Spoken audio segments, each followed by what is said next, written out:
Welcome back to Radio Entrepreneurs. I'm Jonathan Freedman, and our next guest is Philip Portman, founder and CEO of TextDrip. Welcome to Radio Entrepreneurs, Philip. Thank you for having me. Why don't you tell our audience a little bit about your company? What is it that TextDrip does? Yeah, absolutely. So, TextDrip is primarily a 10 DLC, so 10-digit long code text messaging service for businesses. We specialize in having the best deliverability in the industry, and we use that on the back end through AI and some of our proprietary systems to make sure that we're helping your campaign successfully get delivered. The benefit to texting over email marketing is the increased response rate, the faster response rate. And if you look at your phone and check how many unread emails you have right now compared to how many unread text messages you have, I bet there's significantly more unread emails. And that's really the power of text marketing. So rather than putting your customers on an email drip campaign, you put them on a text drip campaign. And that's text. Excellent. So tell us a little bit about some of the statistics of campaign. Give you the opportunity to let us know a little bit more about it. You know, people often hear 1-3%, very, very low percentages for email marketing in terms of response rates, direct advertising even less, whether it be traditional media. What do you find, or what has been some of the experience with text messages in terms of why don't we start with reading and then responding? What do Yeah, those absolutely. numbers look like? Yeah, so I think there's a different strategy to it. So email marketing is great for especially cold outreach. But once you start getting people into your funnel, moving them to a texting campaign is going to have more immediate response. So for instance, if you're running a Black Friday promotion or a Christmas promotion, rather than email, which has on average about a 90-minute open rate, texting has a 90-second open rate and a much faster response time. So you're getting your audience right then and there. And when you couple that with some of the AI analytics, you can determine exactly the time and point to contact your customer. Now, over the last few years with smartphones, everyone wanted to have an app because the beauty of an app is you can post something to somebody instantly and you do that push notification. The problem is we end up having pages and pages of apps. I don't know about you, but I don't want to install any more apps on my phone. So I how do you hear still you. get that immediate push notifications?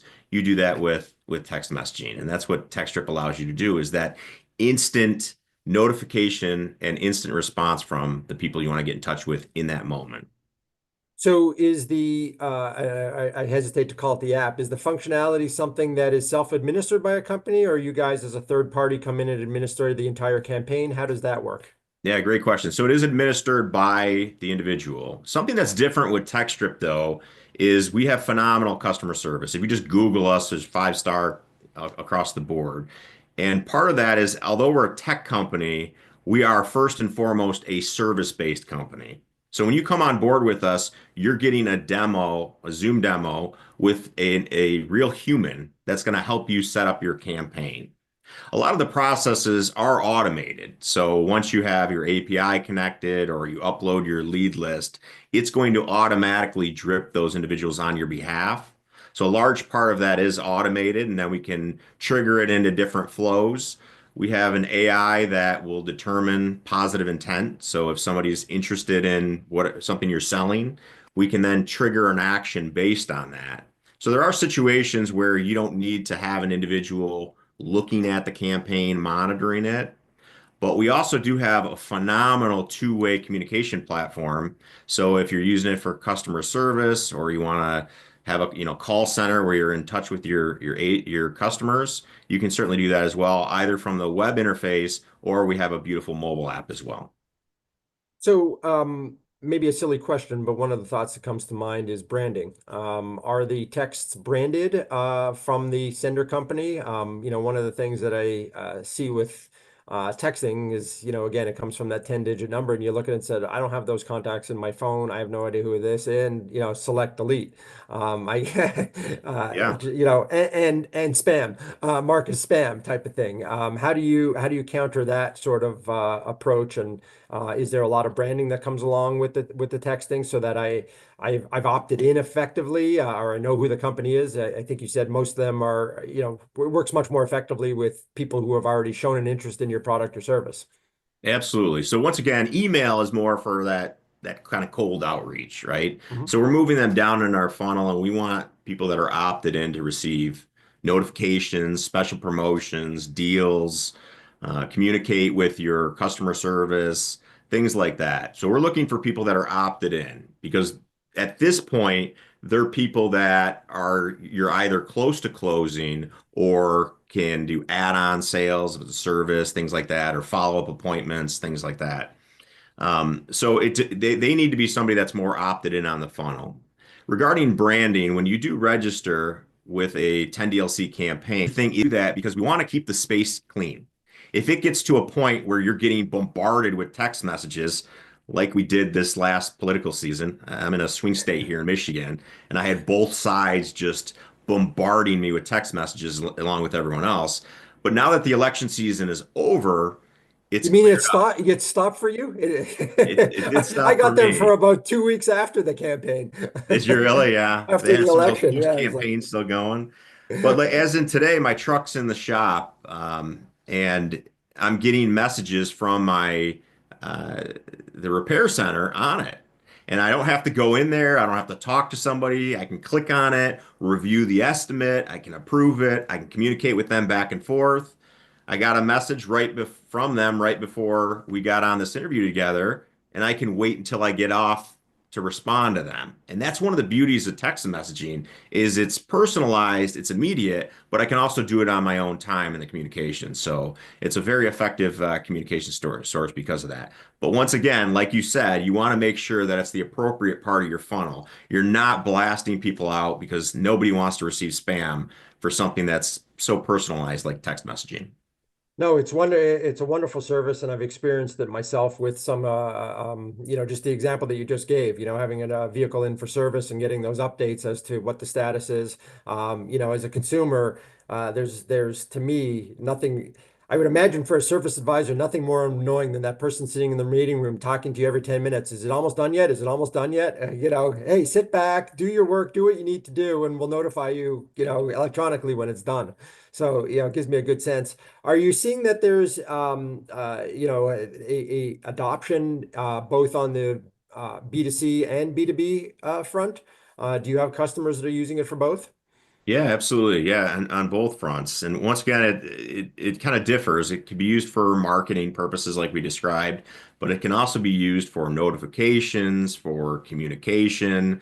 And nowadays, everyone has a way to text. So you're not relying on a specific technology or a specific app that they're required to download. Everyone's got a phone and a way to text nowadays. And that's the beauty of texting. It works in so many different spaces and you're still getting that immediate response rate that you would get out of a push notification through an app. Yeah, no, it's really interesting. I mean, I could see it applied in so many different cases, particularly on the consumer front. I could see how it translates to the B2B as well. But thinking about household maintenance, annual service things of that nature. Reminder, it's that time of year again, type of thing. Absolutely. And getting, to your point, getting through the noise. I One thing can't I tell wanted you. to bring up though that people don't talk about with texting is that not all texting platforms are created equal. And that's really why we created TextDrip in the first place. For you entrepreneurs out there, I'm sure you've looked at a space and thought about entering it, but we're like, I don't know, there's so many people out there, right? I always Mhm. use like the pizza shop analogy. There's if you look back in the 80s, you would say, how can we possibly open another pizza place? There's already Domino's and Little Caesars and all of these popular pizza brands. But even today, they continue to open up new pizza places, right? Because they found a differentiated experience. And the same thing happened with texting. We had a different platform that I had built, and my customers were constantly coming to me going, I don't know what's going on. I'm not getting the responses. I don't know if it's that I have bad leads, if I have bad messaging, what's going on. And we looked into it and we found that the texting companies were reporting deliverability, but what they were reporting was when they sent it out to their aggregator. They said, we have 98% deliverability because we sent it out to our aggregator. We got a response back that said, we sent it. Unfortunately, that's not how texting works. What you have to do is what we do, which is we track it all the way to the delivery receipt to the actual handset. And so the Mm. difference is we know if your message got delivered, we track it, and then we come up with data analytics and AI to help you improve that deliverability over time. So not only do we have the best deliverability, but we have the most accurate delivery reporting that you can see right in your dashboard. Excellent. I don't think we're giving up any secret sauce now. I don't, and maybe I'm splitting hairs here, but deliverability and opening and reading, I would imagine you have the ability to track that as well, because just because something's delivered doesn't necessarily mean it was read or opened. I don't know if you could, I know some email tracking has the ability to say how much time did somebody spend on a page, how much, where were the click-throughs, etc. Texting have that same capacity. I would imagine you're leaving a digital trail every time you open a text It message as well. it does, but it doesn't have the same problem that unread emails have. I mean, if Right. you look at your phone, how many unread text messages do you have on your phone right now? Well, I have one. It's my dentist reminding me that I've missed my appointment and I have to schedule, and I leave it there to remind me to at some point in the near future to call them. And I'm sure I'll get another one in a couple of months.